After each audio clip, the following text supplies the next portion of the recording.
ഉയർത്തി ദൈവത്തെ മഹത്വപ്പെടുത്താം. വളരെ പരിചിതമായ തിരുവെടുത്താണ് ഇന്ന് രാത്രിയിലെ തിരുവചന ചിന്തയ്ക്ക് അടിസ്ഥാനമായിട്ട് വായിച്ചത്. ഈ ആലയത്തിൻ്റെ അങ്കണത്തിൽ കൂടപ്പെട്ടിരിക്കുന്നതിൽ എൻ്റെ ഉദ്ദേശവും ശ്രദ്ധയൊക്കെ ശരിയെങ്കിൽ സിംഹഭാഗവും ദൈവമംഗളാണ്. അതുകൊണ്ട് വിശേഷിച്ച് കർത്താവിൻ്റെ വിലയേറിയ ദാസന്മാരും. അതുകൊണ്ട് ആ നിലയിൽ ഇന്ന് രാത്രി ദൈവവചനത്തിൽ നിന്ന് ചിന്തിക്കാൻ കസാര വീണ്ടും കൊണ്ടുവന്നിട്ടുണ്ട്. നിങ്ങൾ ഇരിക്കണം, ആരും പോകരുത്. അങ്ങ് ദൂരെ നിൽക്കുന്നവരൊക്കെ മുന്നോട്ട് വന്നിരുന്നാൽ കുറച്ചുകൂടെ നന്നായിരിക്കുമെന്ന എൻ്റെ ഒരു അഭിപ്രായം. എന്തോ ഇച്ചിരൂടെ മുന്നോട്ട് കയറ്റി ഇരുത്തണോ ബ്ലസൻ പാസ്റ്ററെ? അങ്ങ് അവരെല്ലാം റോഡിലിരിക്കും. എങ്ങനെ അല്ല, ഇവരെ മുന്നോട്ട് ഇച്ചിരൂടെ ഇരുത്തണോ? അവരെല്ലാം റോഡിലിരിക്കുന്നു. വണ്ടി വന്നാലോ? എന്നാൽ നിങ്ങൾ ഇനി ഇവിടെ ഇരിക്കല്ല. ഇപ്പം അതും എടുത്തോണ്ട് ഇങ്ങോട്ട് ഇടയ്ക്കോട്ട് കയറി വരുന്നതെല്ലാം അങ്ങ് അപാകതയാണ്. അതുകൊണ്ട് തടി എടുത്തോണ്ട് വരുമ്പോൾ വരുന്നത് തന്നെയല്ല, പുറകെ നിൽക്കുന്നവരിഞ്ഞ്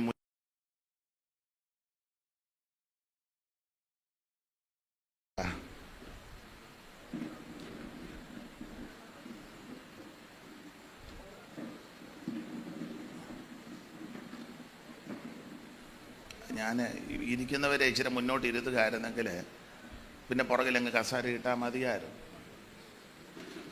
എന്നാൽ നിങ്ങൾ മുന്നോട്ട് വന്നിരിക്കും. ഇനിയും കസാര മുന്നോട്ട് കൊണ്ടുവരണ്ട.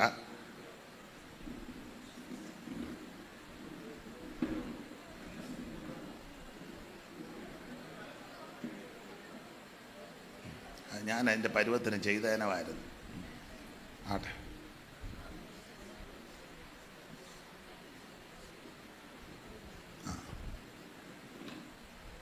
ഇനി ഇങ്ങോട്ട് കസാര കൊണ്ടുവരണ്ട, അവിടെ എങ്ങാനും വിട്ട് കൊടുക്കുക. ഞാൻ ഗേറ്റിൻ്റെ അവിടെ നിൽക്കുന്ന 4 പേരും വന്ന് ഇവിടെ വന്നിരിക്കുമോ? വരുന്നതൊക്കെ ഇനി ഇരുന്നോളൂ. നിങ്ങളവിടെ നിങ്ങൾ 4 ഇനി ഇവിടോട്ടില്ല. അല്ലെങ്കിൽ കസാര പിന്നെ ആർക്ക് കൊണ്ട് ഇട്ടതാ? ഇങ്ങോട്ട് വാ. അവരിവിടുത്തെ ചുമതലക്കാരാ.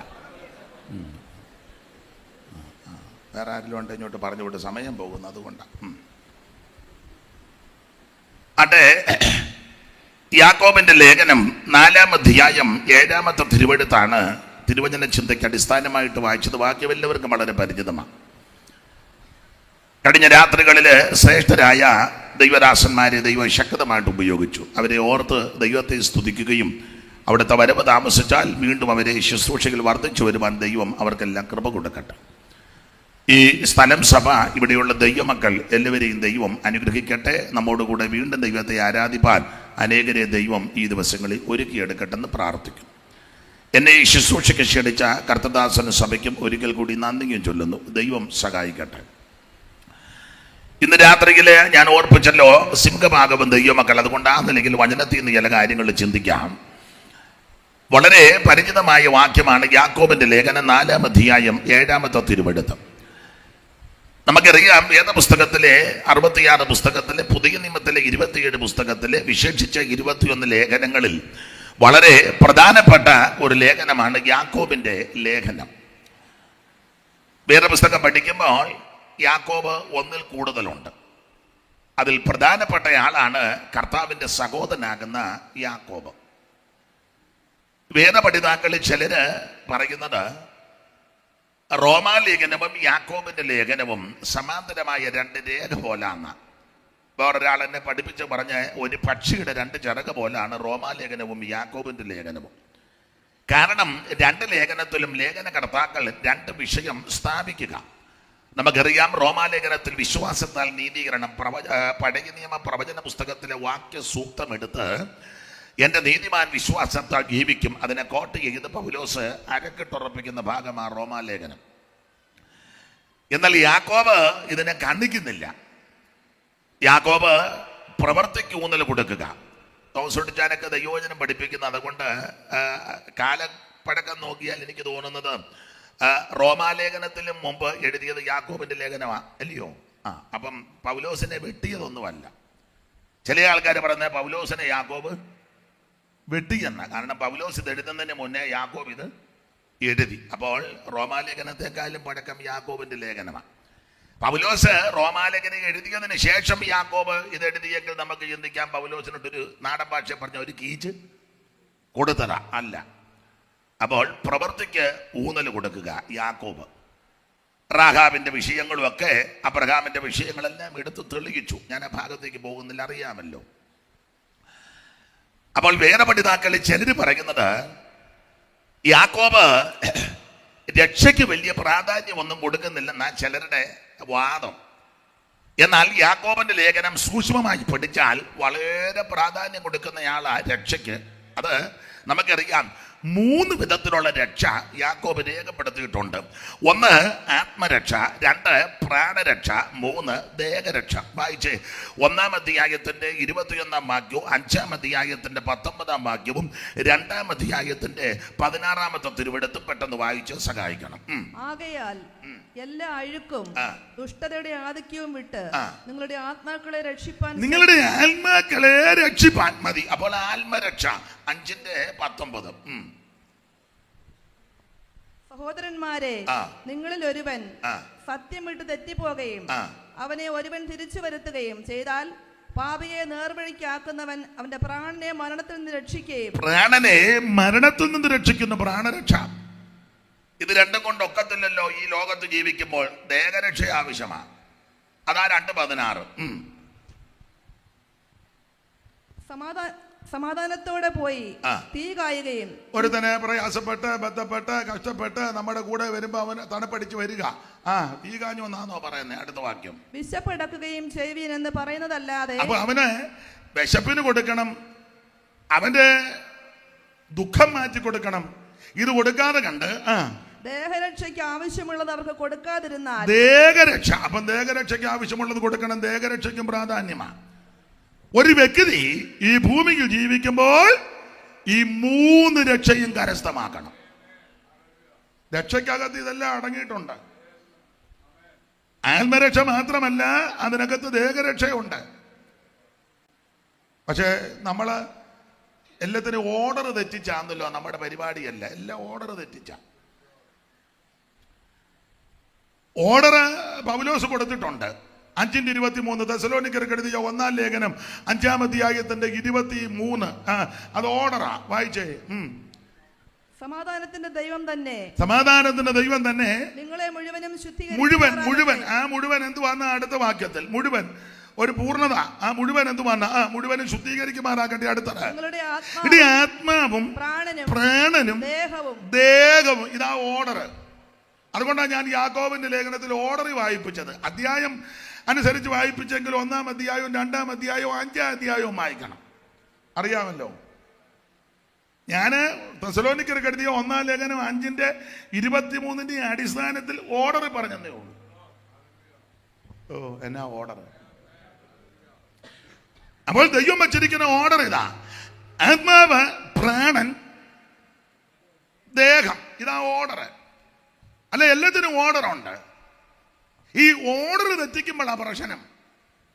ഈ ദൈവമെല്ലാം ഓർഡറിലാണ് ചെയ്തേക്കുന്നത്. അതിലെ 1-ാം ദിവസം, 2-ാം ദിവസം, 3-ാം ദിവസം, 4-ാം ദിവസം. ഓർഡറാ. വലിച്ചു വാരി സൃഷ്ടിക്കുകയായിരുന്നോ? അല്ല, എല്ലാം. അത് പണ്ട് നിങ്ങൾക്കറിയാമല്ലോ, EC ജോർജ് അപ്പച്ചൻ പറയുമായിരുന്നു, എല്ലാം അതിൻ്റെ ഓർഡറില്ല. അങ്ങനെയുള്ളവരിപ്പം വളരെ വിരളമാ. എല്ലാം അതിൻ്റെ ഓർഡറിലായിരിക്കണം. യോഗം നടത്തുമ്പോഴും യോഗത്തിന് ഇരിക്കുമ്പോഴും ഏത് കാര്യവും ദൈവം അതെല്ലാം നല്ല ഓർഡറിലാണ് ചെയ്തേക്കുന്നത്. പുതിയ നിയമത്തിലേക്ക് വരുമ്പോൾ ശുശ്രൂഷകളുടെ വിധങ്ങളെ പറ്റി പൗലോസ് കൊടുത്തിരിക്കുന്നതും ഉചിതമായിട്ടും ക്രമമായും ഡീസന്റ്ലി ആൻഡ് ഓർഡർലി. ഒരു ഇംഗ്ലീഷ് ഇരിക്കട്ടെ. തെറ്റിയോ തോമസ് പിടിച്ച? എല്ലാം അതിന്റെ ഓർഡർ വേണം പോകാൻ. ഞാൻ വിവരിക്കുന്നില്ല. അപ്പോൾ ദൈവം എല്ലാത്തിനും ഒരു ഓർഡർ വെച്ചിട്ടുണ്ട്. അതിന്റെ നിലയിൽ പോയില്ലേലായി പ്രശ്നം. അപ്പോൾ ഒരു മനുഷ്യനെ മുഴുവനുമായിട്ട് ദൈവം വെച്ചിരിക്കുന്ന ഓർഡർ ആത്മാവ്, പ്രാണൻ, ദേഹം. അത് തെസ്സലോനിക്ക ലേഖനത്തിൽ പൗലോസ് പറഞ്ഞു, സമാധാനത്തിന്റെ ദൈവം തന്നെ നിങ്ങളെ മുഴുവൻ ശുദ്ധീകരിക്കുമാറാകട്ടെ. നിങ്ങളുടെ ആത്മാവും പ്രാണനും ദേഹവും അശേഷം നമ്മുടെ കർത്താവാകുന്ന യേശു ക്രിസ്തുവിന്റെ പ്രത്യക്ഷതയിൽ അനിനിയമാമ്പളും വെളിപ്പെടുമെന്നും കാക്കപ്പെടുമാറാകട്ടെ. അല്ല, കുടുംബജീവിതത്തിന് ദൈവം ഒരു ഓർഡർ വെച്ചിട്ടുണ്ട്. കുടുംബജീവിതത്തിന് അതിന്റെ ഓർഡർ കർത്താവ് തന്നെ പറഞ്ഞത്. അതുകൊണ്ട് പുരുഷൻ അപ്പനെയും അമ്മയെയും, ഈ ഏരിയയിലെങ്ങും കല്യാണം ഇല്ലയോ? ഇത് വായിപ്പിക്കുന്നതല്ലയോ? വായിപ്പിക്കുന്നത്. അതുകൊണ്ട് പുരുഷൻ അപ്പനെയും അമ്മയെയും വിട്ട് ഭാര്യയോട് പറ്റിച്ചേരും. പിന്നെ ഇരുവരും, ഇതാ ഓർഡർ, വിടുക, പറ്റിച്ചേരുക, ഒരു ദേഹമാകുക. ദൈവം വെച്ച ഓർഡറാ. എല്ലാം ഇപ്പം വിവാഹമോചനമാണ്. എന്നാ ഓർഡർ തെറ്റി? പാശ്ചാത്യ നാടുകളിലായിരുന്നു ഇത് പണ്ട്. ഇപ്പൊ അവിടെ അധികം ഇല്ല. അവിടെ ഇല്ല. അവിടെ ഇല്ലാത്ത എന്നാന്ന് വെച്ചാൽ കല്യാണം നടക്കുന്നില്ല. കൊച്ചങ്ങളാരും ഇല്ലേ? പിള്ളേരവിടെ ഇല്ലേ? അവരുടെ കാര്യമല്ലേ പറഞ്ഞേ. അവിടുത്തെ മിക്ക പിള്ളേരും ഇപ്പം കല്യാണം, അതുകൊണ്ട് അവിടെ ഡിവോഴ്സ് കേസ് ഇല്ല. അതാ അവിടെ കുറഞ്ഞു. നമ്മുടെ ഇവിടെ കൂടി. അതിനാ കൂടാൻ കാര്യം ഓർഡർ തെറ്റി.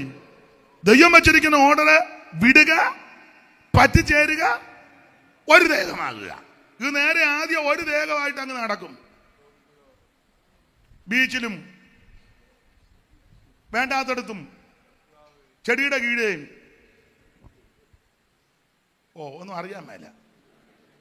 പഠിക്കാനൊക്കെ വിടുമ്പോഴേ ഇതിലൊക്കെ പോകുമ്പോഴേ അങ്ങ് പോവുക. ഞെട്ടിക്കുന്ന വാർത്തയാ. റൂം എടുത്ത് വരാ താമസിക്കുന്ന പഠിക്കാൻ പോകുന്നവരെ. എല്ലാവരുടെയും കാര്യമല്ല കേട്ടോ. ഫീസിന്റെ പേര് പറഞ്ഞ് മാതാപിതാക്കളുടെ കാശ് ഒതുക്കി നിങ്ങൾ എങ്ങനെയാലും രക്ഷപ്പെട്ടെന്നോർത്ത് കള്ളക്കടം മേടിച്ച് കൊടുക്കുക. എല്ലാവരുമല്ല, നല്ല കുഞ്ഞുങ്ങളുണ്ട്. തെറ്റിപ്പോകുന്നവരെ ശപിക്കരുത്, ആത്മാർത്ഥമായി പ്രാർത്ഥിക്കണം. കുഞ്ഞുങ്ങളെ ചതിക്കപ്പെടാതിരിക്കുവാൻ, നശിച്ചു പോകാതിരിക്കാൻ, നഷ്ടപ്പെട്ടു പോകാതിരിക്കാൻ വളരെ ആത്മാർത്ഥമായി പ്രാർത്ഥിക്കണം. പേര് വന്ന് ഞാൻ പറയുന്നില്ല, രണ്ടുപേരും ഒന്നിച്ച് 3 കൊല്ലം ജീവിച്ചു. പഠിക്കാൻ വിട്ടനാ. എവിടാന്നോ എന്തുവാന്നോ ഒന്നും പറയത്തില്ല. 3 കൊല്ലം അവര് വെളി റൂം എടുത്തന്നെ പഠിക്കാൻ വിട്ടനാ.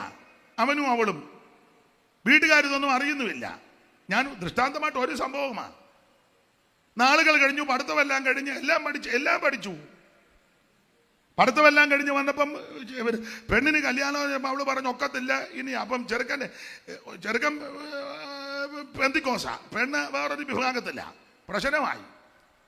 അപ്പൊ ചെറുക്കന് നല്ല ആലോചന വന്നു. അമേരിക്കന്നും കാനഡയൊന്നുമല്ല. അപ്പൊ യവൻ ന്യൂട്രല് അവളെ തട്ടിയേച്ച്, നാടൻ ഭാഷ പറഞ്ഞ പുളുങ്കൊപ്പ കയറി പിടിക്കാനില്ലെങ്കിൽ. അപ്പൊ അവള് പറഞ്ഞു, നീ എന്നെ കൂടാറെങ്ങാനും 3 കൊല്ലം എന്റെ കൂടെ നീ ജീവിച്ചതാ. എന്നെ കൂടാതെ നീ കല്യാണം കഴിച്ച നിന്റെ തന്തയുടെയും പേര് എഴുതി വെച്ചു ഞാൻ തൂങ്ങിച്ചാകുമെന്ന് പറച്ചു. അവസാനം കല്യാണം നടത്താതിരിക്കാൻ പറ്റുമോ?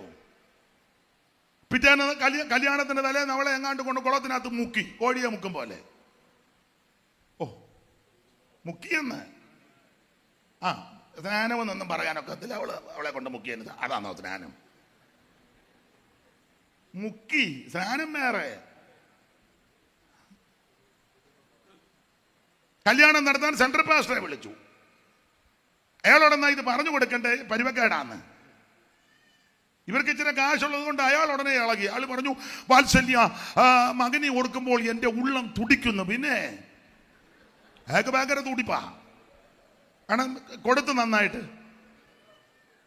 അതല്ല രസകരം. അതല്ല, പുള്ളി എഴുന്നേറ്റ് പറഞ്ഞു, ഈ വാത്സല്യ മകളെ ഓർക്കുമ്പോൾ ഞാൻ ദൈവത്തെ സ്തുതിക്കുന്നു.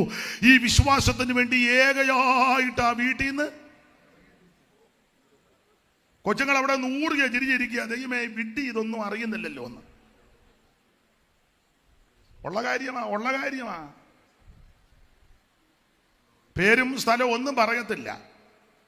വെറുതെ എന്തിനാ? ഉണ്ടെന്ന്. ഞായറാഴ്ച അവള് പിന്നെ സമയം വന്ന അവള് ആഭരണമെല്ലാം ഇട്ടുകൊണ്ട് വന്ന് പറഞ്ഞു, എടി മോളെ ഇത് ചുണയുണ്ട് എന്നെ കൊണ്ട് നൂരിക്കാനെന്ന്.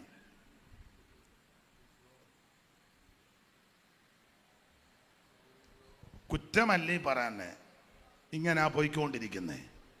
അതുകൊണ്ട് എല്ലാ മാതാപിതാക്കളോടും കുഞ്ഞുങ്ങളോടും എല്ലാം പറയാം, കുഞ്ഞുങ്ങളെ നിങ്ങൾ ദൈവകൃപയെ ജീവിച്ചോണം. ചതിക്കപ്പെട്ടു പോകരുത്, വഞ്ചിക്കപ്പെട്ടു പോകരുത്.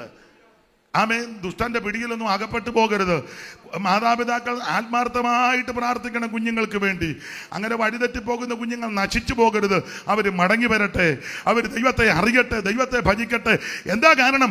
ദൈവം വെച്ച ഓർഡർ തെറ്റിച്ചു. എന്തുവാ ദൈവം വെച്ച ഓർഡർ? ആദ്യം വിടുക, പറ്റിച്ചേരുക, പിന്നെ ഒന്നാകുക. ഇതിപ്പോ നടന്നു വരുന്ന ആദ്യം ഒന്നാകുക, എന്നുവെച്ച് പിന്നെ പറ്റിച്ചേരും. ഒന്നായി നോക്കും, പറ്റിച്ചേരും, ഒക്കുന്നില്ലെന്ന് കണ്ട പിന്നെ നോക്കുന്ന ഉടനെ അങ്ങ് വിടുകല്ലേ. ദൈവം വെച്ചിരിക്കുന്ന ഓർഡർ മാറ്റരുത്. അതങ്ങനെ വേറൊരു വിഷയം. നമുക്ക് നമ്മളെടുത്ത ഭാഗത്തേക്ക് വരാം. അപ്പൊ ആത്മാവ്, പ്രാണൻ, ദേഹം. 1 ആത്മരക്ഷ, 2 പ്രാണരക്ഷ, 3 ദേഹരക്ഷ. അപ്പൊ തുടക്കം ആത്മരക്ഷയാ, അതിനാ പ്രാധാന്യം. മറ്റൊരുത്തനും രക്ഷയില്ല, യേശു ക്രിസ്തു മാത്രമാ രക്ഷകൻ. കർമ്മമാർഗം കൊണ്ടോ, പുണ്യപ്രവർത്തി കൊണ്ടോ, ദാനധർമ്മം കൊണ്ടോ, നേർച്ച കാഴ്ച കൊണ്ടോ, ആചാര്യ അനുഷ്ഠാനങ്ങൾ കൊണ്ടോ, പാരമ്പര്യം കൊണ്ടോ, മാമൂല് കൊണ്ടൊന്നും രക്ഷിക്കപ്പെടുകയില്ല. രക്ഷിക്കപ്പെടാൻ ഒറ്റ വഴി, ഒറ്റ മാർഗം, ഒരേ ഒരു വ്യക്തി, നസറയനാകുന്ന യേശു ക്രിസ്തു. ഇന്ന് രാത്രി ആ കർത്താവ് നമ്മുടെ നടുവിലുണ്ട്. 5 പൈസ മുടക്കാതെ യേശുവിനെ ഉള്ളത്തിൽ ഏറ്റെടുത്ത് രക്ഷാനിർണയം പ്രാപിച്ചു വേണം ഇവിടുന്ന് കടന്നു പോകാൻ. സ്തോത്രം. ഒരു മാനസാന്തരം ഉണ്ടാകണം. ദൈവത്തിന് മഹത്വം. അപ്പോൾ ആത്മരക്ഷ. പക്ഷെ ദുഃഖകരമെന്ന് പറയട്ടെ, പണ്ട് അച്ഛൻ പറഞ്ഞതുപോലെ കടമെടുത്ത് പറയുക, നമ്മളെല്ലാം ആത്മരക്ഷയല്ല തുടങ്ങിയത്. പക്ഷെ ഇപ്പം 10, 30, 40, 50 കൊല്ലമായപ്പോൾ ദേഹരക്ഷയല്ല ഇപ്പം വന്ന് നിൽക്കുന്നത്. എല്ലാവരും അങ്ങനെ. ഒരു 99 ആത്മരക്ഷ തുടങ്ങിയതാ. ഇറക്കമൊക്കെ ആത്മരക്ഷയിലായിരുന്നു. അതിലെ ചില പറഞ്ഞു, അയ്യോ ഞാൻ കിഴക്കേത്തൊരു നിന്ന് ഇറങ്ങിയപ്പം നല്ല ഇറക്കവാ, ആത്മരക്ഷയിലാ ഇറങ്ങിയത്. ഇപ്പോൾ 25, 30 കൊല്ലമായപ്പോൾ ദേഹരക്ഷയിലാ വന്ന്. ആത്മരക്ഷ തുടങ്ങിയപ്പോൾ അന്ന് സമയം വിഷയമല്ല, ഭക്ഷണം വിഷയമല്ല, കിടക്കുന്നത് വിഷയമല്ല, യാത്ര ചെയ്യുന്ന വണ്ടി വേണ്ട, വാച്ച് വേണ്ട, കൂട്ട് വേണ്ട, ടോർച്ച് വേണ്ട, ചപ്പൽ വേണ്ട, മാച്ച് ചെയ്യുന്ന ഒന്നും വേണ്ട, പെർഫ്യൂം വേണ്ട. ചില ആൾക്കാർ ഞാൻ ഇന്നത് യൂസ്, എന്തുവാ അതിന് പറയുന്നത്, ഇന്ന കമ്പനി അല്ലല്ലോ, അതിന് വേറെ പേര് പറയുമല്ലോ, ഇതിൻ്റെ ബ്രാൻഡ്. എനിക്ക് ഇംഗ്ലീഷ് ഭാഷമില്ല. ഞാൻ ഇന്ന ബ്രാൻഡ്, ആ ബ്രാൻഡ് കിട്ടി അടിച്ചെങ്കിലേ പുള്ളി വെളിയിൽ ഇറങ്ങുവോളന്ന്. ഇപ്പം പണ്ട് കുട്ടിക്കൂറ എടുത്ത് മൊത്തം തൂത്തുവാരി നടന്നവനാ. ഇപ്പോഴത് തൂക്കണമെന്നൊന്നും ഞാൻ പറയുന്നില്ല, സാഹചര്യം അനുസരിച്ച് പൊക്കോ. പക്ഷേ അന്ന് ഇതൊന്നും വിഷയമല്ല. വണ്ടിയൊന്നും വിഷയമല്ല, വാഹനം വിഷയമല്ല, ഭക്ഷണം വിഷയമല്ല, യോഗവൽപ്പം മുമ്പോട്ട് പോയ വിഷയമല്ല, നടക്കുന്ന വിഷയമല്ല, ഇതൊന്നും. അന്നത്തെ ഏറ്റവും വലിയ വിഷയം ആത്മീക വിഷയമാണ്. അത് തുടക്കത്തിൽ. പക്ഷേ ആമൻ ദൈവം ആ സ്ഥിതിക്കെല്ലാം മാറ്റം വരുത്തി. നന്മ തന്നു, വണ്ടി തന്നു, വീട് തന്നു, ജോലി തന്നു, കുഞ്ഞുങ്ങളെ പല രാജ്യങ്ങളിൽ അയച്ചു. ഭൗതിക സ്ഥിതികൾക്കെല്ലാം ദൈവം മാറ്റം വരുത്തി. ഇതെല്ലാം വന്ന് ശുശ്രൂഷയിലുമൊക്കെ മെച്ചോ, മേന്മയും നന്മയൊക്കെ തന്നു. ഇപ്പം വന്ന് ദേഹരക്ഷയല്ല നിർത്തിയേക്കുന്നത്. അതിന് 1-2 ഉദാഹരണം. എല്ലാവരും കൈ അടിക്കുമ്പോൾ അടിക്കുക, ഇങ്ങനെ ഇരിക്കും. അതിന് ഡോക്ടർ പറഞ്ഞു അധികം ദേഹരക്ഷയാ, സ്ട്രെയിൻ ചെയ്ത്. അതാ ഈയിടെ ഞങ്ങളുടെ സഭയിലെ ഒരു കർത്തദാസൻ വന്ന് പ്രസംഗിച്ചപ്പോൾ അദ്ദേഹം പറഞ്ഞ കാര്യം പെട്ടെന്ന് ഓർമ്മ വന്നു. ഒരു ഡോക്ടർ, നല്ല വലിയ ഉന്നതമായ ഒരു ഡോക്ടർ അദ്ദേഹത്തോട് പറഞ്ഞു, പണ്ട് ഈ വീട്ടിലെ നമ്മൾ അമ്മ ഉമി കരിച്ച് ചിലപ്പോൾ ഉപ്പുമൊക്കെ ചേർത്ത് 2 കുരുമുളകുമൊക്കെ ചേർത്ത് ഈ തേങ്ങായുടെ, കണ്ണൻ തേങ്ങായുടെ കിഴുത്ത ഇട്ടേച്ച് അതിനകത്താ ഉമിക്കരി നിറയ്ക്കുന്നത്. വലിയ ചിരട്ട തേങ്ങയുണ്ട്, അതിൻ്റെ വെള്ളമെല്ലാം ഊറ്റി തേങ്ങയെല്ലാം എടുത്ത് വെച്ച് അതിങ്ങനെ കിടിച്ച് അതിനകത്താ ഉമിക്കരി. അതാ മുളയുടെ അറ്റത്ത് കുടുക്ക, അതിനകത്താ ഉമിക്കിരി. നിങ്ങൾക്ക് ആർക്കും, നിങ്ങളെല്ലാം അങ്ങ് ബക്കിംഗ്ഹാം പാലസിൽ നിന്ന് വന്നതുകൊണ്ട് അവിടെ കുടുക്കയുണ്ടോ ചിരട്ടയുണ്ടോ ഉള്ളവർ അറിയാം. ഒന്നും അറിയാമല്ല, പാവത്തുണ്ട്. കുടുക്കകത്ത് കാച്ചിട്ടവർ വരെ ഇതിനകത്തിരിപ്പുണ്ട്. അവസാനം കുലുക്കി വെച്ച് ഇങ്ങനെ നോക്കി ഈർക്കലി കൊണ്ട് ഉണ്ട്. അങ്ങനെ ആരേലും ചെയ്തിട്ടുണ്ടോ എന്ന് കൈ പൊക്കിക്കേ. ആണ്ടിരിക്കുന്നത് അത്ര എണ്ണം ഇപ്പം പിടി കിട്ടിയല്ലോ. കുടുക്ക വരുന്നില്ല, അതിനാ ഈർക്കലി കൊണ്ട്.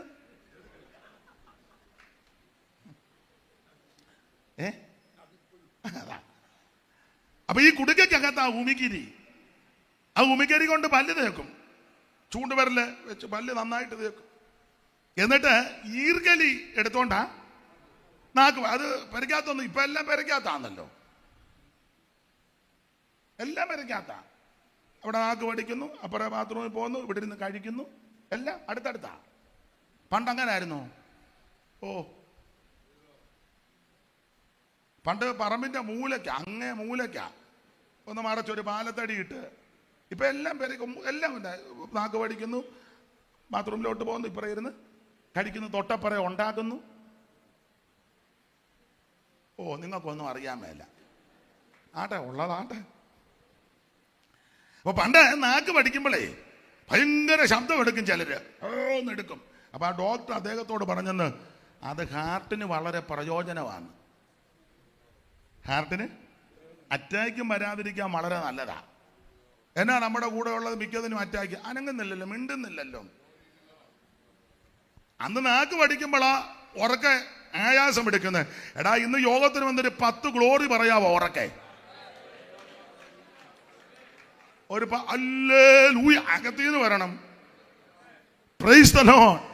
ഒരു 10 ഗ്ലോറിയും 10 ഹല്ലേലൂയായി ഒരു 10 പ്രൈസ് ദി ലോർഡ് ഒക്കെ പറഞ്ഞാൽ ഇത് മാറുവന്ന് ഇത് വന്ന് യോഗത്തിന് വന്ന് ഊമൻ തെറ്റിയിരിക്കുക. എന്ത് ചെയ്താണെങ്കിൽ ഇനി അവസാനം ഒരു 3 ഹല്ലേലൂയാക്കി ഇങ്ങനെ പൊക്കാനിരിക്കുക. അത് കഴിയുമ്പോ എന്നാ നേരെ പോവുക. ആർക്കും ഒന്നും വരാതിരിക്കട്ടെ. ആമേൻ. ഞാൻ പറഞ്ഞത് ആത്മരക്ഷയില തുടങ്ങിയത്, പക്ഷെ ഇപ്പം വന്ന് ദേഹരക്ഷയില. ഉറക്കെ കൈയടിക്കാനൊക്കെ അതിലെ ശബ്ദം എടുക്കരുതെന്നാ ഡോക്ടർ പറഞ്ഞിരിക്കുന്നത്. പിന്നെ ഒരു കാരണവശാലും ഫാസ്റ്റിങ് എടുക്കരുത്. രാവിലെ ബ്രേക്ക്ഫാസ്റ്റ് മസ്റ്റാ. ആണെന്ന് ബ്രേക്ക്ഫാസ്റ്റ് ഒന്നുമില്ലേ 2 ബിസ്ക്കറ്റ് എങ്കിലും. പിന്നെ ദേഹരക്ഷയില. ഇപ്പം സൂക്ഷം 12:40 ആകുമ്പോൾ ഭക്ഷണം ദേഹരക്ഷയാ. പിന്നെ രാവിലെ 8 മണിക്കകം ബ്രേക്ക്ഫാസ്റ്റ് റെഡി. പിന്നെ വൈകിട്ട് 8 മണിക്കകം ഡിന്നർ. പിന്നെ ഡോക്ടർ പറഞ്ഞു 5 നട്ട്സ്, 5 ബദാം, 5 പിസ്ത, പിന്നെ എല്ലാം 5. എന്നാന്നോ ഒരു അരുതാഴിക പോലെ. എല്ലാവരുടെയും കാര്യമല്ല. അത് കടിക്കുന്നതുകൊണ്ട് ഞാൻ എതിരല്ല. കടിച്ചോ, സാഹചര്യവും സമയമൊക്കെ കൊണ്ട് കടിച്ചോ. പക്ഷെ ഞാൻ പറഞ്ഞത് ഇത് ആത്മീകത്തിൽ ഇപ്പൊ ഇല്ലല്ലോ. ദേഹരക്ഷയുടെ കാര്യത്തിലല്ലേ ഉള്ളൂ. ആത്മരക്ഷയിലുണ്ടോ? കൃത്യം 4-ന് എഴുന്നേൽക്കണം, സ്വോത്ര പ്രാർത്ഥന നടത്തണം. കൃത്യം 5 മണിക്ക് കുടുംബ പ്രാർത്ഥന നടത്തണം. അത് കഴിഞ്ഞ് 1 മണിക്കൂർ വചനം വായിക്കണം. അത് കഴിഞ്ഞ് മറ്റു കാര്യങ്ങൾ ക്രമീകരിക്കുക. അത് കഴിഞ്ഞ് പ്രവർത്തനങ്ങൾക്ക് പോവുക, അല്ലെ ശുശ്രൂഷ ചെയ്യുക. അത് കഴിഞ്ഞ് സന്ധ്യയ്ക്ക് കുടുംബ പ്രാർത്ഥന കൃത്യം 7 മണിക്ക് അല്ലെ 6 മണിക്ക്.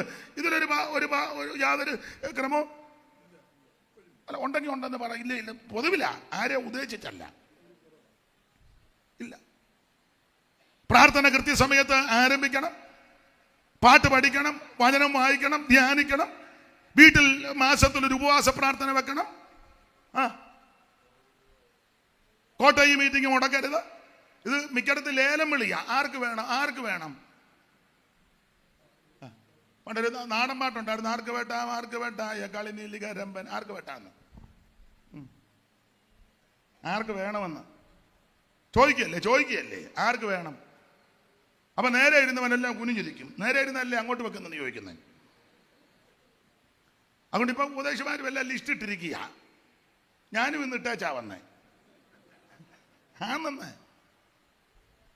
ദേഹരക്ഷയുടെ കാര്യത്തിൽ കൃത്യതയുണ്ടല്ലോ, നിഷ്ഠയുണ്ടല്ലോ, ചിട്ടയുണ്ടല്ലോ, ക്രമമുണ്ടല്ലോ. ആത്മരക്ഷയുടെ കാര്യത്തിൽ തന്നെ ക്രമമില്ലാത്ത. ദൈവം വെച്ച ഓർഡർ തെറ്റിക്കരുത്. ദൈവം വെച്ച ഓർഡർ തെറ്റിച്ചാൽ എന്റെ ഭാഷയാ ഒരു നടക്ക് പോകത്തില്ല. ദൈവം വെച്ചിരിക്കുന്ന ഓർഡർ ആദ്യത്തെ രക്ഷ ആത്മരക്ഷയാ. യേശു ക്രിസ്തുവിൽ കൂടി മാത്രം മറ്റൊരുത്തനും രക്ഷയില്ല. യേശു ക്രിസ്തു മാത്രമാണ് രക്ഷിതാവ്. ദൈവത്തിന് മഹത്വം. ആട്ടെ, ഭാഗമെടുക്കുക. ആത്മരക്ഷ. 2 പ്രാണരക്ഷ. 3 ദേഹരക്ഷ. അപ്പോൾ യാക്കോബ് രക്ഷയ്ക്ക് പ്രാധാന്യം കൊടുക്കുന്നില്ലെന്നാ പലരുടെയും വാദം. ചിലർ പറയുന്നത് പൗലോസിനെ വെട്ടിയെന്ന. ഇത് രണ്ടും ശരിയല്ല. അതെന്ത്? 1, പൗലോസ് ലേഖനം എഴുതുന്നതിന് മുമ്പ് യാക്കോബ് ഈ കാര്യം രേഖപ്പെടുത്തി. 2, യാക്കോബ് ആത്മരക്ഷയ്ക്കും പ്രാണരക്ഷയ്ക്കും ദേഹരക്ഷയ്ക്കും പ്രാധാന്യം കൊടുത്തു. അതാ ഈ ലേഖനത്തിന്റെ വിശേഷത. യാക്കോബിനെ പറ്റിയൊക്കെ കർത്താവിന്റെ സഹോദരൻ യാക്കോബിനെ പറ്റി പഠിക്കുന്നത് ആരംഭ സമയത്തൊന്നും യേശുവിൽ ഇവരാരും വിശ്വസിച്ചവരല്ല. നമുക്കറിയാമല്ലോ, കർത്താവ് ശുശ്രൂഷ ചെയ്ത കാലത്ത്, ജീവിച്ച കാലത്ത് ആമൻ ഈ സഹോദരന്മാരാരും യേശുവിനെ വിശ്വസിച്ചില്ലെന്ന ഒരു വാക്യം വായിച്ചേ ശാന്തി സിസ്റ്ററെ. യോഹന്നാന്റെ സുവിശേഷം 7-ാം അധ്യായത്തിന്റെ 4-5 തിരുവഴുത്തൊന്ന് വായിച്ചു. അറിവുള്ള വാക്യമാ എങ്കിലും ഒന്ന് വായിച്ച് സഹായിച്ചാട്ടെ. യോഹന്നാന്റെ സുവിശേഷം 7-ാം അധ്യായത്തിന്റെ 4-5. പ്രസിദ്ധനാകുവാൻ ആഗ്രഹിക്കുന്നവനാരും രഹസ്യത്തിലൊന്നും ചെയ്യുന്നില്ലല്ലോ. നീ ഇത് ചെയ്യുന്നുവെങ്കിൽ ലോകത്തിന് നിന്നെ തന്നെ വെളിപ്പെടുത്തുക എന്ന് പറഞ്ഞു. അവന്റെ സഹോദരന്മാരും അവനിൽ വിശ്വസിച്ചില്ല. അവന്റെ സഹോദരന്മാരും അവനിൽ വിശ്വസിച്ചില്ല. അപ്പോൾ യേശുക്രിസ്തുവിന്റെ സഹോദരന്മാരുണ്ടായിരുന്നു, അർത്ഥ സഹോദരന്മാർ. ഇവരാരും യാക്കോബ്, യോസെ, യൂദ, ശിമോൻ. 6:3 മർക്കോസ് 6:3. അറിവുള്ള വാക്യമെങ്കിലും വായിച്ചു. മർക്കോസ് 6:3. ഇവൻ മറിയയുടെ മകനും യാക്കോബ്, യോസെ, യൂദ, ശീമോൻ എന്നവരുടെ സഹോദരൻ. യാക്കോബ്, യോസെ, യൂദ, ശിമോൻ. ഷീന്നില്ല, കുഴപ്പമില്ല. ശിമോൻ എന്നവരുടെ സഹോദരനുമായ തച്ചനല്ലേ. അപ്പോൾ ഇത് കർത്താവിന്റെ സഹോദരന്മാരുടെ പേരുകളാ. ഈ സഹോദരന്മാരാരും യേശു ജീവിച്ചിരുന്ന കാലത്ത്, ശുശ്രൂഷ ചെയ്ത കാലത്ത് യേശു ദൈവമാണെന്നോ, യേശു സ്വർഗത്തിൽ നിന്ന് വന്നവനാണെന്നോ, യേശു ക്രിസ്തു പാപപരിഹാരം വരുത്താൻ വന്നവനാണെന്നോ, യേശു അവൻ സമ്പൂർണ്ണ ദൈവമാണെന്ന് ഇവരാരും വിശ്വസിച്ചില്ല. പിന്നെ വിശ്വസിച്ചപ്പോൾ അന്ന് വേദപുസ്തകത്തിൽ എഴുതിയിട്ടുണ്ട്, നമ്മുടെ കർത്താവ് കൊരിന്ത്യലേഖനം 15 പറയുന്നത് പോലെ, തിരുവെടുത്ത് പറഞ്ഞതുപോലെ അവൻ മരിച്ച്, തിരുവെടുത്ത് പറഞ്ഞതുപോലെ അടക്കപ്പെട്ട്, തിരുവെടുത്ത് പറഞ്ഞതുപോലെ ഇവിടുന്ന് 3-ാം ദിവസം ഉയർത്ത് എല്ലാവർക്കും പ്രത്യക്ഷപ്പെട്ട് വരികയാ. ആദ്യം മറിയയ്ക്കാ പ്രത്യക്ഷപ്പെട്ടത്. പിന്നെ കൊരിന്ത്യലേഖനത്തിൽ ഒരു വിഷയം തെളിയിക്കാൻ പൗലോസ് കേബാവിന്റെ പേരങ്ങ് ആദ്യം പറഞ്ഞു. ആദ്യം കേബാവിനെന്നാ വായിച്ചേ. 4-ാം വാക്യം മുതൽ വായിച്ചേ. കേബാവിന് പ്രത്യക്ഷപ്പെട്ടു. വായിച്ചു 3 മുതൽ വായിച്ചു. കൊരിന്ത്യർക്ക് എഴുതിയ 1-ാം ലേഖനം 15-ാം അധ്യായത്തിന്റെ 3-ാമത്തെ തിരുവെടുത്ത് മുതൽ വായിച്ചാട്ടെ. വായിക്കേ. ക്രിസ്തു നമ്മുടെ പാപങ്ങൾക്ക് വേണ്ടി, യേശു ക്രിസ്തു നമ്മുടെ പാപങ്ങൾക്ക് വേണ്ടി തിരുവെഴുത്തുകളിൻ പ്രകാരം മരിച്ചു അടക്കപ്പെട്ടു. തിരുവെഴുത്തുകളിൻ പ്രകാരം 3-ാം നാൾ ഉയർത്തെഴുന്നേറ്റു. കേഫാവിനും, അപ്പൊ അവിടെ കേഫാവിനും പിന്നെ 12 പേർക്കും പ്രത്യക്ഷനായി. അടുത്ത വാക്യം. എന്നിങ്ങനെ ഞാൻ ഗ്രഹിച്ചത് തന്നെ നിങ്ങൾക്ക് ആദ്യമായി ഏൽപ്പിച്ചു തന്നുവല്ലോ. അനന്തരം അവൻ 500-ൽ അധികം സഹോദരന്മാർക്ക് ഒരുമിച്ച് പ്രത്യക്ഷനായി. അവർ മിക്കപേരും ഇന്ന് വരെ ജീവനോടിരിക്കുന്നു, ചിലരോ നിദ്ര പ്രാപിച്ചിരിക്കുന്നു. അനന്തരം അവൻ യാക്കോബിനും പിന്നെ അപ്പോസ്തലന്മാർക്കും എല്ലാവർക്കും പ്രത്യക്ഷനായി. അപ്പോൾ യാക്കോബിന് പിന്നെ പ്രത്യക്ഷനായി. യാക്കോബിനും പിന്നെ അപ്പോസ്തലന്മാർക്കും ഒന്നുകൂടെ വായിച്ചേ. യാക്കോബിനും. അനന്തരം അവൻ യാക്കോബിനും പിന്നെ അപ്പോസ്തലന്മാർക്കും. അപ്പം യാക്കോബ് അപ്പോസ്തലൻ അല്ല.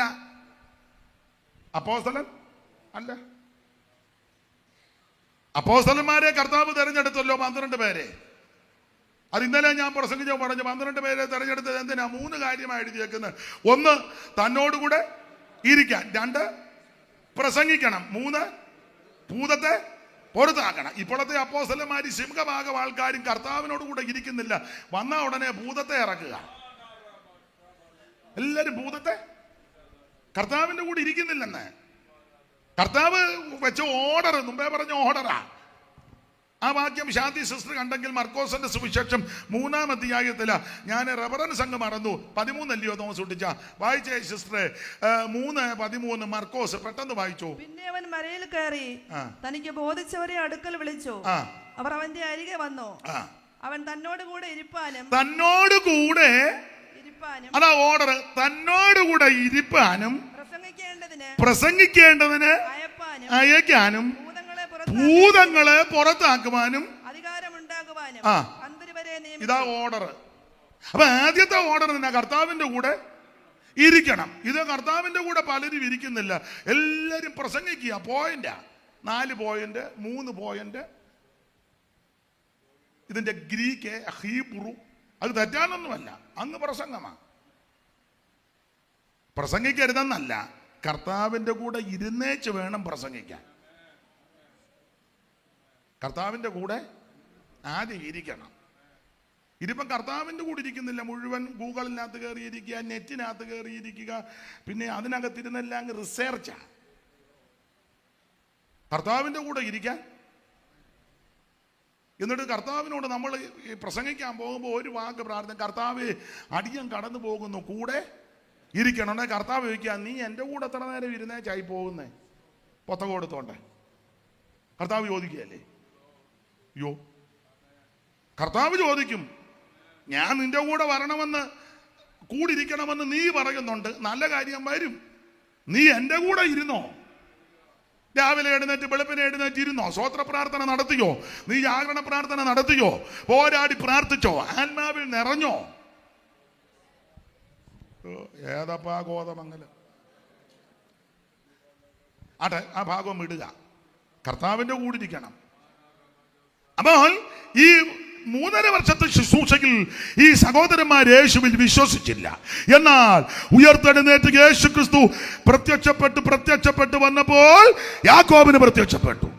ഞാൻ എപ്പോഴും പറയും, യാക്കോബിന് പ്രത്യക്ഷപ്പെട്ടപ്പോൾ എൻ്റെ ഭാഷയാ കളി മാറി. യാക്കോബിന്റെ സഹോദരന്മാരോടെല്ലാം പറഞ്ഞു, അയ്യോ, നമ്മൾ ഉദ്ദേശിച്ച ആളല്ല, അവിടുന്ന് ദൈവമാ, യേശു ക്രിസ്തു ദൈവമാ. നമ്മളൊരു ബായി കിടക്കുകയോ ഒരു പാത്രത്തിൽ കഴിക്കുകയോ ഒരു വീട്ടിൽ പാർക്കുകയോ ഒന്നിച്ച് ജോലി ചെയ്ത് നമ്മുടെ മൂത്ത സഹോദരനായിട്ട് നമ്മൾ കാണുകയോ ഇടപെടുകയോ, നമ്മുടെ ഒരമ്മയുടെ വയറ്റിൽ നിന്നാണ് നമ്മളെല്ലാം വന്നത്. അതുകൊണ്ട് നമ്മൾ ധരിച്ചത് നമ്മുടെ ഒരു സഹോദരൻ, പിന്നെ ഇച്ചിരി വിശേഷതയൊക്കെ പുള്ളിക്ക് ഉണ്ട് എന്നൊക്കെയാണ് നമ്മൾ ചിന്തിച്ച. പക്ഷെ അങ്ങനല്ല സഹോദരന്മാരെ. യോസയോടും യൂദയോടും ശിമോനോടും പറഞ്ഞു, നമ്മൾ ഉദ്ദേശിച്ച ആളല്ല, അതെന്നാ കൊച്ചേട്ടാ? അയ്യോ, അവിടുന്ന് ദൈവമാ. എങ്ങനെ അറിയാ? ഇന്നലെ എനിക്ക് പ്രത്യക്ഷപ്പെട്ടു, എനിക്ക് യേശു പ്രത്യക്ഷപ്പെട്ടു. ഇന്ന് രാത്രി എന്നെ കേൾക്കുന്ന പ്രിയരെ, നമ്മൾ ഒത്തിരി മസില് പിടിക്കുവൊന്നും വേണ്ട, അവൻ യേശു ഒന്ന് പ്രത്യക്ഷപ്പെട്ടാ മതി. ഒത്തിരി മസില് പിടിക്കണ്ട. നിന്റെ സമീപത്തുള്ളവൻ യേശു എന്ന് പ്രത്യക്ഷപ്പെടട്ടെ, നിന്റെ സഹോദരങ്ങൾക്ക് യേശു എന്ന് പ്രത്യക്ഷപ്പെടട്ടെ, നിന്റെ കുടുംബത്തിലുള്ളവർക്ക് യേശു എന്ന് പ്രത്യക്ഷപ്പെടട്ടെ. ദേശത്ത് ഞാൻ എന്റെ ഭാഷ പറയാ, എന്തിനാ ദൈവമക്കൾ വെപ്രാളപ്പെടുന്നേ? ഇതിപ്പം വെപ്രാളവും പരിവേഷവും കയറിയ എന്തെല്ലാം വിഡിത്തമാ വിളിച്ച് വചനത്തിന് നിരക്കാത്തതൊക്കെയാ ഇപ്പൊ പറയാന്. നമുക്ക് MLA വേണം, MP വേണം, എന്താ അത്യാവശ്യമാണെന്ന് അറിഞ്ഞില്ലേ? എന്നതിനാ?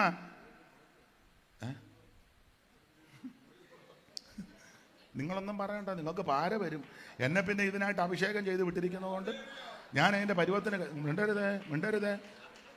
പഴമക്കാർ പറയുമ്പോൾ ഉള്ള കഞ്ഞിയും കൂടെ പാറ്റാ വീടുവേ, മിണ്ടണ്ടേ? അതൊക്കെ ഞാൻ അതിൻ്റെ പരുവത്തിന് കൈകാര്യം ചെയ്തോളാം. ദൈവത്തിന് മഹത്വം.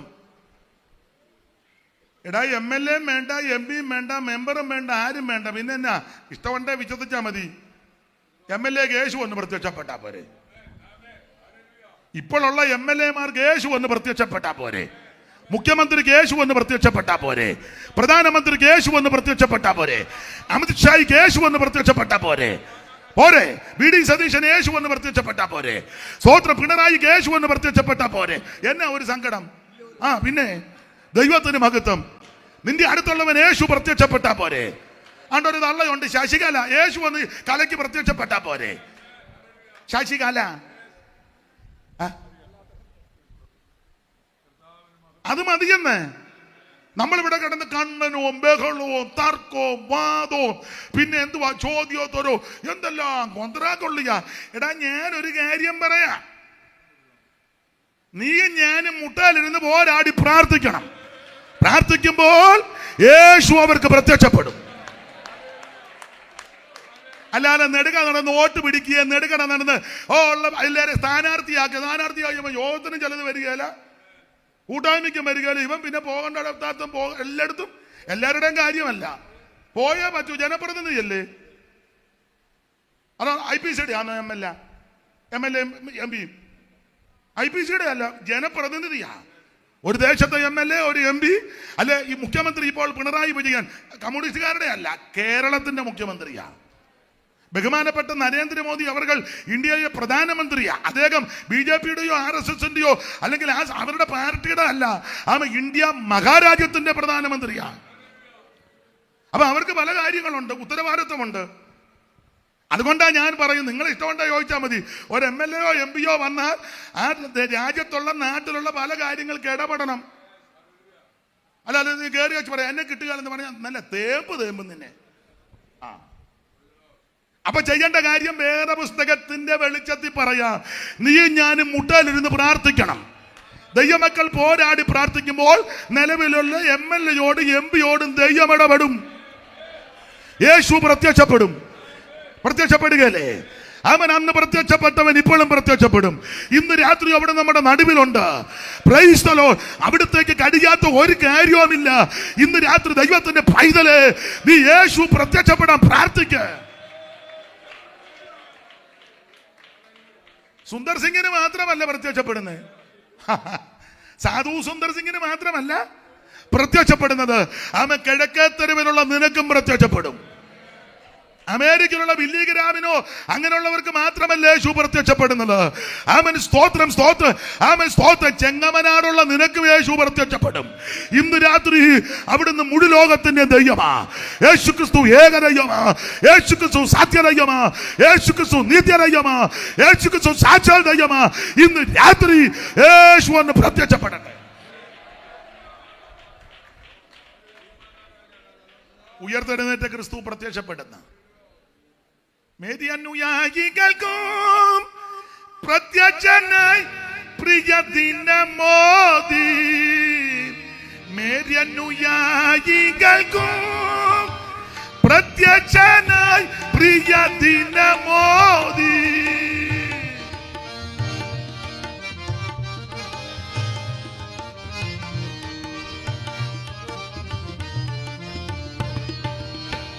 മേദിയനുയായികൾക്കും പ്രത്യക്ഷനായി പ്രിയ ദിനമോദി. ഉയർത്തെഴുന്നേറ്റൊരു വാർത്ത മത്സോദരവൃന്ദത്തോടറിയിക്കുവീ. സ്വർലോകരാജൻ സ്വർലോകരാജൻ സ്വർലോകരാജൻ ആ സ്വർലോകരാജൻ സ്വർലോകരാജൻ സ്വർലോകരാജൻ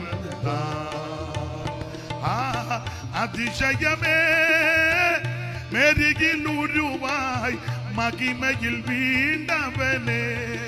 സ്വർലോകരാജൻ സ്വർലോകരാജൻ സ്വർലോകരാജൻ.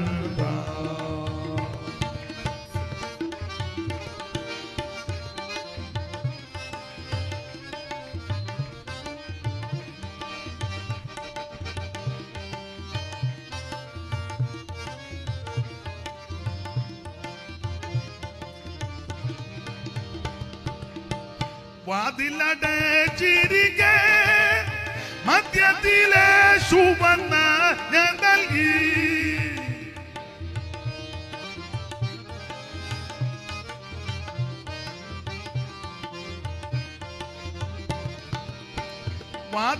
വാതിലടച്ചിരിക്കെ മധ്യത്തിലെ സുവർണ്ണ ഞാൻ നൽകി. അഞ്ചിടാതെ നിങ്ങൾ ധൈര്യപ്പെട്ടിടുവിൻ, എന്നും ഞാൻ കൂടെയുണ്ട്. അഞ്ചിടാതെ നിങ്ങൾ ധൈര്യപ്പെട്ടിടുവിൻ, എന്നും ഞാൻ കൂടെയുണ്ട്. സ്വർലോകരാജൻ സ്വർലോകരാജൻ സ്വർലോകരാജൻ ആ സ്വർലോകരാജൻ സ്വർലോകരാജൻ സ്വർലോകരാജൻ. കരമുയർത്തി ദൈവത്തെ മഹത്വപ്പെടുത്ത്. ഇന്ന് രാത്രി എന്നെ കേൾക്കുന്ന പ്രിയരെ, നിരാശപ്പെടേണ്ട, ചഞ്ചലിക്കരുത് കേട്ടോ. യേശു എന്ന് പ്രത്യക്ഷപ്പെട്ടാ മതി. ഈ സഹോദരന്മാരും യേശുവിൽ വിശ്വസിച്ചവരല്ല. പക്ഷേ ഉയർത്ത ക്രിസ്തു പ്രത്യക്ഷപ്പെട്ട എന്റെ ഭാഷയാ കളി മാറി. എന്തിനാ ഇങ്ങനെ മസിൽ പിടിക്കുന്നേ? പെന്തിക്കോസുകാർ ചെറുക്കൊന്ന് പരവേശമാ. ആര് ഭരിക്കുന്നു? അവര് ഭരിക്കുന്നു. എടാ,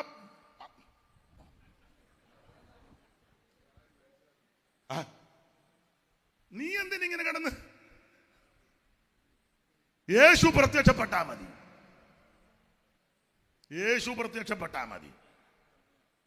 അധികാരികൾക്ക് യേശു എന്ന് പ്രത്യക്ഷപ്പെട്ടാ മതി എന്ന്. ഭരണകർത്താക്കൾക്ക് യേശു എന്ന് പ്രത്യക്ഷപ്പെട്ടാ മതി. അല്ല, ഭരണപക്ഷത്തിനും പ്രതിപക്ഷത്തിനും യേശു എന്ന് പ്രത്യക്ഷപ്പെടട്ടെ. യേശു ആരുടെയും കുത്തകയല്ലല്ലോ. യേശു മുഴുലോകത്തിന്റെ ദൈവമാ. നിന്റെ കുടുംബത്തിൽ പ്രതികൂലമായി നിൽക്കുന്നവർ കാണും. പക്ഷേ അവരെ ശപിക്കും വേണ്ട, പരാജയം വേണ്ട, എതിർക്കണ്ട, പ്രാർത്ഥിക്കുക. എന്റെ ദൈവമേ ഒന്ന് വെളിപ്പെടണേ. അയലത്തുള്ളവർ ചിലപ്പോൾ പ്രശ്നമുള്ളവരായിരിക്കും. അവരെ ശപിക്കുകയും പരാജയം മഴക്കൊണ്ടാക്കാൻ പോകണ്ട. ഇവിടെ ഇരുന്ന് പ്രാർത്ഥിച്ചാൽ മതി. എനിക്ക് പ്രത്യക്ഷപ്പെട്ട യേശുവേ അവർക്കൊന്ന് പ്രത്യക്ഷപ്പെടണം. അവർക്ക് പ്രത്യക്ഷപ്പെടുമ്പോൾ അവർ പിറ്റേന്ന് ഇങ്ങോട്ട് വന്ന് പറയും, ജോർജ് കുട്ടി എന്നോട് ക്ഷമിക്കണം, യേശു എനിക്ക് പ്രത്യക്ഷപ്പെട്ടു. നമ്മൾ ദൈവപ്രവർത്തിക്ക് ഇടം കൊടുക്കുന്നില്ലല്ലോ. നമുക്ക് നേരമില്ലല്ലോ. കാല് വന്ന നായെ പോലെ. ദൈവത്തിന് മഹത്വം. ആട്ടെ, ഞാൻ വിവരിക്കുന്നില്ല. ഇന്ന് ഒരു 12 മണി വരെ പ്രസംഗിച്ചാൽ കൊള്ളാമെന്നുണ്ട്. ഇല്ല എങ്കിലും പറഞ്ഞ സമയത്ത് നിർത്തും. ഒന്നും നോക്കണ്ട, അതൊക്കെ നിർത്താൻ പോവുക. ദൈവത്തിന് മഹത്വം. വാച്ചിങ് വന്നു തരില്ല, ഞാനങ്ങ് നിൽക്കും. തോസുടിച്ചാൻ്റെ വാച്ചതാ തിരിച്ചു തരാം. ഒത്തിരി സൂചി ഉള്ളത് കൊണ്ട് സമയമായില്ല, കുഴപ്പമില്ല. ദൈവത്തിന് മഹത്വം. അപ്പൊ ശ്രദ്ധിക്കുക, യാക്കോബിന് യേശു എന്ന് പ്രത്യക്ഷപ്പെട്ടു. പ്രത്യക്ഷപ്പെട്ടപ്പോ കളി മാറി. യാക്കോബ് എന്ന് സഹോദരന്മാരോട് പറഞ്ഞു, ദൈവമെന്ന് പറഞ്ഞു. അതുകൊണ്ട് തന്നെ സഹോദരന്മാരും പിന്നെ ശുശ്രൂഷയിലായി. വിശേഷിച്ച് യൂദ. ഈ യാക്കോബ് മാത്രമാണോ പൗലോസ് യേശുവിനെ കണ്ടു കഴിഞ്ഞ് യെരൂശലേമിൽ വന്നപ്പോൾ മെയിൻ ആൾക്കാരെ കണ്ടില്ല, യാക്കോബിനെ കണ്ടു. യാക്കോബ് ആ സഭയുടെ പ്രധാനപ്പെട്ട ആളായി. ഒരു കാലത്ത് യേശുവിനെ വിശ്വസിച്ചില്ല. പക്ഷെ യേശു വെളിപ്പെട്ട് കഴിഞ്ഞപ്പോൾ അദ്ദേഹം പിന്നെ വലിയ സഭയുടെ മേലധ്യക്ഷനായെന്നാ ചരിത്രം. എന്താ? യേശു വെളിപ്പെട്ടാ മതി. കർത്താവിന് മഹത്വം ഉണ്ടാകട്ടെ. അത് ഞാൻ വിവരിക്കുന്നില്ല. അങ്ങനെ യാക്കോബ് എഴുതിയ ലേഖനമാണ് നമ്മൾ വായിച്ച രക്ഷയ്ക്ക് പ്രാധാന്യം. ഓടിച്ച് മുമ്പോട്ട് പോകാം. 5 അധ്യായമുണ്ട്, നമുക്കറിയാം. 5 അധ്യായത്തിലും പ്രധാനമായിട്ട് 5 വിഷയമാണ്. 1-ാം അധ്യായത്തിൽ പരീക്ഷയെ സംബന്ധിച്ച്, 2-ാം അധ്യായത്തിൽ ആമെ പ്രവർത്തിക്ക് ഊന്നൽ കൊടുത്തുള്ള കാര്യം പറയുക, 3-ാം അധ്യായത്തിൽ നാവിന് നിയന്ത്രണം, 4-ാം അധ്യായത്തിൽ ആത്മീക പോരാട്ടം, 5-ാം അധ്യായത്തിൽ ആമെ കർത്താവിന്റെ പ്രത്യക്ഷത. 5 വാക്യം വായിക്കണം. 1-ാം അധ്യായത്തിന്റെ 12-ാം വാക്യവും 2-ാം അധ്യായത്തിന്റെ 14-ാം വാക്യവും 3-ാം അധ്യായത്തിന്റെ 5-ാം വാക്യവും 4-ാം അധ്യായത്തിന് മുമ്പേ കുറുവാക്യം 7-ാം വാക്യവും 5-ാം അധ്യായത്തിന്റെ 9-ാം വാക്യവും 1, 12, 2, 14, 3, 5, 4, 7, 5, 9.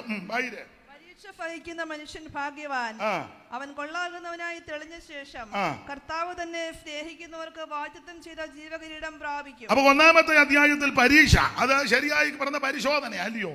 പരീക്ഷ, പരിശോധന. ഇനി 2:14. സഹോദരന്മാരെ, ഒരുത്തൻ തനിക്ക് വിശ്വാസമുണ്ടെന്ന് പറയുകയും പ്രവർത്തികൾ ഇല്ലാതിരിക്കുകയും ചെയ്താൽ ഉപകാരം എന്ത്? അപ്പൊ പ്രവർത്തിക്ക് ഊന്നൽ കൊടുക്കുക. ഇനി 3:5. അങ്ങനെ തന്നെ നാവും ചെറിയ അവയവമെങ്കിലും വളരെ വമ്പ് പറയുന്നു. വലിയ വമ്പ് പറയുന്നു. നാവ് ഒരു തീയാണെന്ന് എഴുതിയേക്കുന്നത്. കുറഞ്ഞ തീ എത്ര വലിയ കാട് കത്തിക്കുന്നു. എത്ര ഇപ്പൊ കത്തിച്ചോണ്ടിരിക്കുന്നത് ഉള്ള വാട്സപ്പിനകത്തൂടെ അതിനെക്കൊണ്ടെല്ലാം കത്തിക്കുകയല്ലേ, നിന്ന് കത്തിക്കുക. സ്തോത്രം. സമയം കിട്ടുകയാണെ വരാം ആ ഭാഗത്ത്. ഇനി 4:7 നമ്മുടെ കുറുവാക്യമാ, ആത്മിക പോരാട്ടമാ. 4:7. ആകയാൽ നിങ്ങൾ ദൈവത്തിന് കീഴടങ്ങുവീൻ, പിശാചിനോട് എതിർത്ത് നിൽപ്പീൻ, എന്നാൽ അവൻ നിങ്ങളെ വിട്ടു. അപ്പോൾ സാത്താനോട് എതിർത്ത് നിന്ന് പോരാടി വിജയം കൈവരിക്കണം. 5-ാം അധ്യായത്തിൽ നമ്മുടെ പ്രത്യാശ പുതുക്കുക. യേശുവിന്റെ പ്രത്യക്ഷത 5:9. സഹോദരന്മാരെ, വിധിക്കപ്പെടാതിരിക്കാൻ ഒരുവന്റെ നേരെ ഒരുവൻ ഞരങ്ങിപ്പോകരുത്. ഇതാ ന്യായാധിപതി വാതുക്കൽ നിൽക്കുന്നു. 5:7 ചേർത്ത് വായിച്ചോ. എന്നാൽ സഹോദരന്മാരെ, കർത്താവിന്റെ പ്രത്യക്ഷത 2 കാര്യത്തിന് യേശു വരിക. ഒന്ന് പ്രത്യക്ഷപ്പെടും, അതിനുശേഷം ഒരു ന്യായാധിപതിയുണ്ട്. ന്യായാധിപതി വാതുക്കൽ നിൽക്കുന്നു. അപ്പൊ ശ്രദ്ധിക്കുക, 5 അധ്യായത്തിൽ 5 കാര്യം പ്രധാനമായിട്ട് ഓർപ്പിച്ചു. 1-ാം അധ്യായത്തിൽ പരീക്ഷ. എന്നെ കേൾക്കുന്ന ദൈവമക്കളെ, വിവിധ പരീക്ഷകൾ നമുക്കുണ്ടാകും. പരീക്ഷകൾ തളർന്നു പോകരുത്. പരീക്ഷ വരുമ്പോൾ നിരാശപ്പെട്ടു പോകരുത്. പരീക്ഷ കഴിയുമ്പോഴാണ് നീ ശരിയാണോ ഇല്ലയോ എന്ന് അറിയുന്നേ. ഇപ്പൊ കുഞ്ഞുങ്ങൾക്ക് +2-ന്റെ പരീക്ഷ ആരംഭിച്ചു, 10-കാർക്കുമൊക്കെ തുടങ്ങാൻ പോവുക. പരീക്ഷ കഴിയുമ്പോൾ അറിയാം ഇവനെ 1 കൊല്ലം പഠിച്ചതിന്റെ എങ്ങനെ ഉണ്ടെന്ന്. എന്നാലും അറിയാം A+ ആണോ അതോ. നന്നായിട്ട് പഠിക്കുന്ന പിള്ളേർക്ക് പരീക്ഷ വരണമെന്നുള്ള ആഗ്രഹമാണ്. വിശേഷിച്ച് പണ്ടൊക്കെ പറയും വലിയ പരീക്ഷ, ഓണപരീക്ഷയും ക്രിസ്തുമസ് പരീക്ഷയും വലിയ പരീക്ഷ. നന്നായിട്ട് പഠിക്കുന്ന സ്കൂളിൽ എന്നും സ്കൂളിൽ പോകുക, ടീച്ചറിനെ ശ്രദ്ധിക്കുക, പഠിക്കുന്നതെന്നുള്ള പോഷൻ പഠിക്കുക, ഹോംവർക്ക് ചെയ്യുക, അച്ചടക്കത്തോടെ ജീവിക്കുക, അറ്റൻഡൻസ് എന്നും കിട്ടുക, മറ്റു പിള്ളേരോട് വഴക്കുണ്ടാക്കാതിരിക്കുക, മാന്യമായിട്ട് പോകുക, നല്ല വസ്ത്രധാരണം, മാന്യമായ സംസാരം, പെരുമാറ്റം, രീതി, ഇടപാട് എല്ലാമായിട്ട് നന്നായിട്ട് ടീച്ചർമാരെ ബഹുമാനിച്ച് അന്നന്ന് പഠിക്കുന്ന നല്ല പിള്ളേരുണ്ട്. അവരുടെ ആഗ്രഹം എന്നാണെന്നറിയാമോ? വലിയ പരീക്ഷ വരണേ, വലിയ പരീക്ഷ വരണേ, വലിയ പരീക്ഷ വരണേ. ഇടയ്ക്കിടയ്ക്ക് നോക്കും, മാർച്ച് 8, 9, 10 വട്ടം വരച്ചിടും കലണ്ടറെ. പണ്ട് വലിയ പരീക്ഷ. അതാരാ? നന്നായിട്ട് പഠിക്കുന്ന പിള്ളേർ. വേറെ ചില പിള്ളേരുണ്ട്, ക്ലാസ്സിൽ കയറുക, പറങ്ങാണ്ടി പെറുക്കുക, അതിൻ്റെ ചോട്ടിയിരിക്കുക, ഇടവഴി കയറി നടക്കുക, പട്ടിക്കിട്ട് കല്ലെടുത്തെറിയുക, മറ്റുള്ളവൻ്റെ സൈക്കിൾ മോട്ടിച്ചുകൊണ്ട് പോയി ചവിട്ടി നടക്കുക, ടീച്ചറിനെ ഇരട്ടപ്പേര് വിളിക്കുക. പണ്ടത്തെ രീതിയായി പറഞ്ഞേ. കൂട്ടുകാരനെ തല്ലുക, സെറ്റ് കൂടി മറ്റവനിട്ട് ഇടിക്കുക, ക്ലാസ്സിൽ കയറാതിരിക്കുക, വല്ലവൻ്റെ പറങ്കാവിലും മാവിലും കയറി മാങ്ങ പറിച്ച് തിന്നുക. പഴയ കളയായി പറയുന്നത്. ഇപ്പോഴത്തതൊക്കെ ഇപ്പോഴത്തെ ഒന്നും പറയാനൊക്കെ അല്ല. അങ്ങനെയുള്ള പിള്ളേര് വലിയ പരീക്ഷ വരുമ്പോൾ അവൻ്റെ ചിന്ത, ദൈവമേ സ്കൂളിന് ആരെങ്കിലും തീ വെക്കണേ, ഹെഡ് മാസ്റ്റർ ചത്തു പോണേ, പരീക്ഷാ പേപ്പർ ഈ സ്കൂളിൽ വരുവാൻ ഒരു കാലത്തും അയന്ന അവനിതൊന്നും ചെയ്തിട്ടില്ല. അവന് വെപ്രാളമാണ്. ആത്മീകത്തിന്റെ വിഷയം പറഞ്ഞത്. തികഞ്ഞ ആത്മീകര് എന്നാ പറയുന്നറിയോ? പരീക്ഷ വരട്ടെ, പരിശോധന വരട്ടെ, പ്രശ്നങ്ങൾ വരട്ടെ, ഇത് കഴിയുമ്പോൾ ഞാനൊന്നുകൂടെ തെളിഞ്ഞ് വെളിയിലിറങ്ങാൻ പോവുക. പരീക്ഷ സഹിക്കുന്ന മനുഷ്യൻ അന്നേരം അവൻ കൊള്ളാവുന്നതിനാണെന്ന് തെളിയുന്നത്. തെളിഞ്ഞവൻ വെളി വരും. അബ്രഹാം അങ്ങനെ തെളിഞ്ഞു വന്നല്ലോ, ഒന്നും വിവരിക്കുന്നില്ല. ഈ വിവിധ പരീക്ഷകൾ വരുമ്പോൾ ദൈവമക്കൾ പതറരുത്. പാപമൊഴികെ നമുക്ക് തുല്യമായി സകലത്തിലും പരീക്ഷിക്കപ്പെട്ട ഒരുവൻ നമുക്ക് വേണ്ടി സ്വർഗത്തിലുണ്ട്. അതുകൊണ്ട് പൗലോസ് കൊരിന്ത്യലേഖനത്തിൽ പറഞ്ഞു, മനുഷ്യർക്ക് നടപ്പില്ലാത്ത പരീക്ഷ നിങ്ങൾക്ക് നേരിട്ടിട്ടില്ല. വായിച്ചേ 10:13 തോന്നുന്നു. വായിച്ചേ കൊരിന്ത്യർക്ക് എഴുതിയ 1-ാം ലേഖനം 10-ാം അധ്യായം 13-ാം വാക്യം. മനുഷ്യർക്ക് നടപ്പല്ലാത്ത പരീക്ഷ എന്നെ കേൾക്കുന്ന പ്രിയരെ, നമുക്ക് സഹിക്കാൻ പറ്റാത്തതൊന്നും ദൈവം തരികയല്ല. നിനക്ക് വഹിക്കാൻ പറ്റാത്തതൊന്നും ദൈവം തരത്തില്ല. നീ സഹിക്കാൻ പാടില്ലാത്ത ഒന്നും ദൈവം തരികയില്ല. Praise the Lord.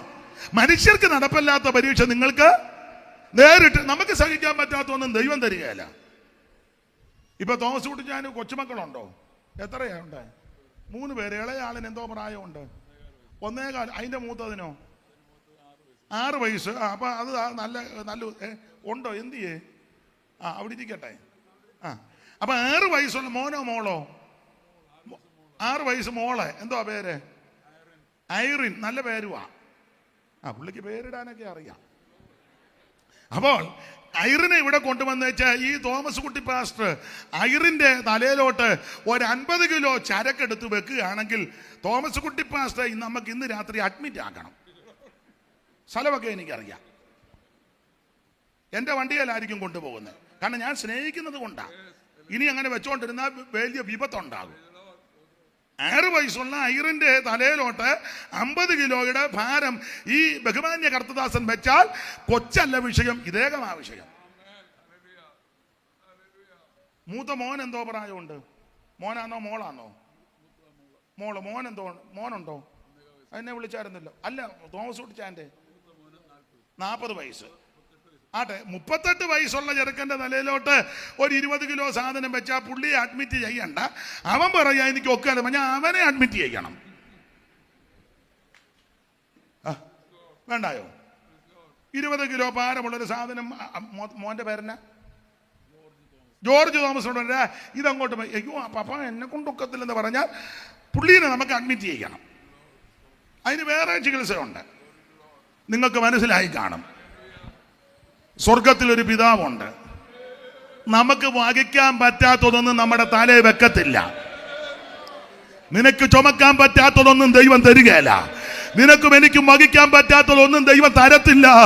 മനുഷ്യർക്ക് നടപ്പല്ലാത്ത പരീക്ഷ നിങ്ങൾക്ക് നേരിട്ടിട്ടില്ല. നമ്മൾ ഏശയ്യാപ്രവചനത്തിൽ വായിക്കുന്നല്ലോ, കരിഞ്ജീരകം മെതിവണ്ടി കൊണ്ടും ജീരകം, അതിന്റെ മേൽ എന്തുവാ ചക്രോ ഉരുട്ടുകയല്ല. ജീരകത്തിന്മേൽ ചക്രവും കരിഞ്ജീരകത്തിന്മേൽ മെതിവണ്ടി ഒന്നും. ആ വാക്യം ഒന്ന് വായിച്ച 28-ാം അധ്യായത്തിലല്ലയോ? 28 ഡേവിഡ് പാസ്റ്ററെ? 28 റെഫറൻസ് എത്രയാ? നിലം നിരപ്പാക്കിയിട്ട്